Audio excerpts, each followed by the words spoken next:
بسم اللہ الرحمن الرحیم۔ بادشاہ نے کانچ کے ہیرے اور اصلی ہیرے ایک تھیلی میں ڈال کر اعلان کیا، ہے کوئی جوہری جو کانچ اور اصلی ہیرے الگ الگ کر سکے؟ شرط یہ تھی کہ کامیاب جوہری کو منہ مانگا انعام دیا جائے گا اور ناکام کا سر قلم کر دیا جائے گا۔ درجن بھر جوہری سر قلم کروا بیٹھے، کیونکہ کانچ کے نقلی ہیروں کو اس مہارت سے تراشا گیا تھا کہ اصلی کا گمان ہوتا تھا۔ ڈھنڈورا سن کر ایک اندھا شاہی محل میں حاضر ہوا، فرشی سلام کے بعد بولا کہ میں وہ ہیرے اور کانچ الگ الگ کر سکتا ہوں۔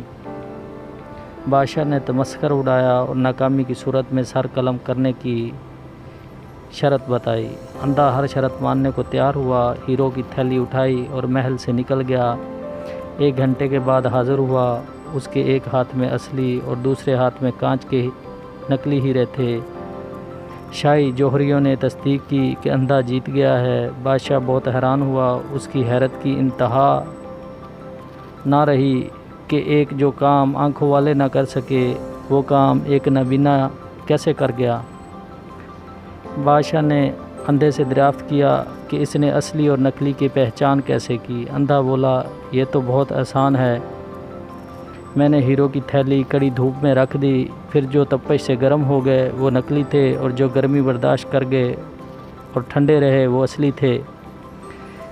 بادشاہ نے اندھے کے علم کی تعریف کی اور نام و اکرام سے نواز کر رخصت کیا۔ اندھے کی رخصتی کے ساتھ ہی میرا غصہ، میری انا اور میرے دماغ کی گرمی بھی رخصت ہو گئی۔ مجھے سمجھ آ گئی کہ برداشت، نرم مزاجی، متانت اور محبت ہی انسانیت کی معراج ہے۔ جو گرم حالات کو سہ گیا وہ ہیرا، جو نہ سہا وہ کانچ۔ اگر آپ کو میری ویڈیو اچھی لگی ہو تو ہمارے چینل کو سبسکرائب کریں، لائک اور کمنٹس کریں اور دوستوں کے ساتھ شیئر کریں۔ شکریہ۔